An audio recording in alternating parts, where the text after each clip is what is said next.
LPDP sedang marak dibahas, katanya Kementerian Keuangan menyisihkan dana abadi lebih dari 90 triliun untuk biaya pendidikan bagi generasi bangsa kita di masa depan. Jadi investasi ini diberikan dalam bentuk beasiswa dan sudah dinikmati lebih dari 29.000 orang di dunia ini. Nah, poinnya adalah apakah LPDP ini bagus, apakah LPDP tidak bagus. Yang sedang lagi ramai adalah yang diberikan, misalnya dia ternyata orang kaya atau anak orang dia ternyata udah kaya, ngapain dikasih beasiswa, bukan, harusnya kan yang dikasih yang miskin, atau yang dikasih misalnya beasiswa ke luar negeri S1 atau S2 atau S3 itu dia nggak pulang lagi ke Indonesia, harusnya kan jadwalnya pulang. Nah, ini menarik sih kalimatnya. Apakah strategi ini sudah tepat atau belum, dan ini saya mau hubungkan dikit ke bagaimana kita membangun tim. Seperti halnya kalau Anda punya karyawan, Anda didik, Anda trainingin, Anda ikutin workshop, Anda ajarin, terus dia resign gitu misalnya, oh hilang dong investasi Anda, benar atau salah itu keputusan Anda. Tapi kalau dalam konteks negara ini yang saya tangkap justru semakin banyak orang Indonesia yang tereksposur dengan misalnya international experience atau international network, itu adalah investasi jangka panjang. Seperti diasporanya India atau diasporanya China, itu benar-benar sekarang sudah berhasil merajai di tempat-tempat mereka berada, dan itu bukan cuma game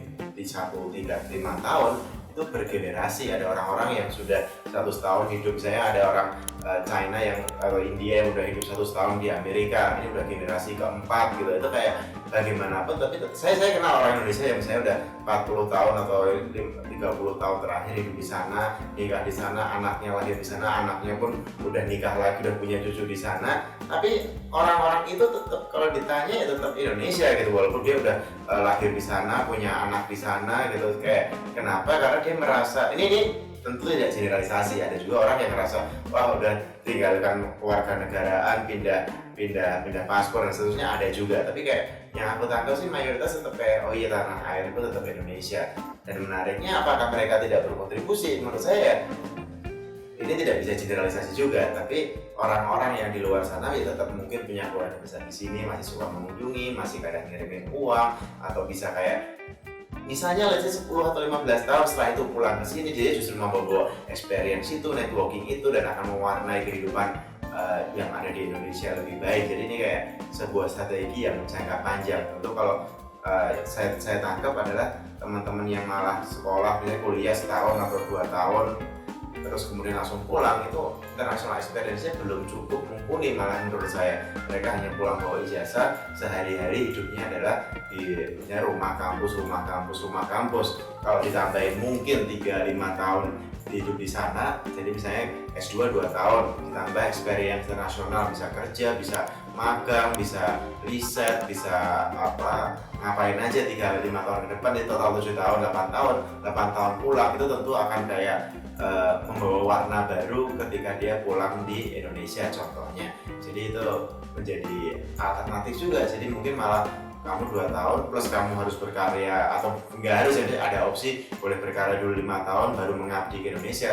Anda akan dapat orang yang malah punya international experience, exposure 8 tahun atau 10 tahun bahkan, dan itu akan jauh lebih kompeten, jauh lebih seru, jauh lebih asik dibanding orang-orang yang cuma misalnya 2 tahun. Tentu nggak usah dibiayain karena dia sudah punya gelar sana, udah pernah tinggal di sana, harusnya dia bisa survive di sana.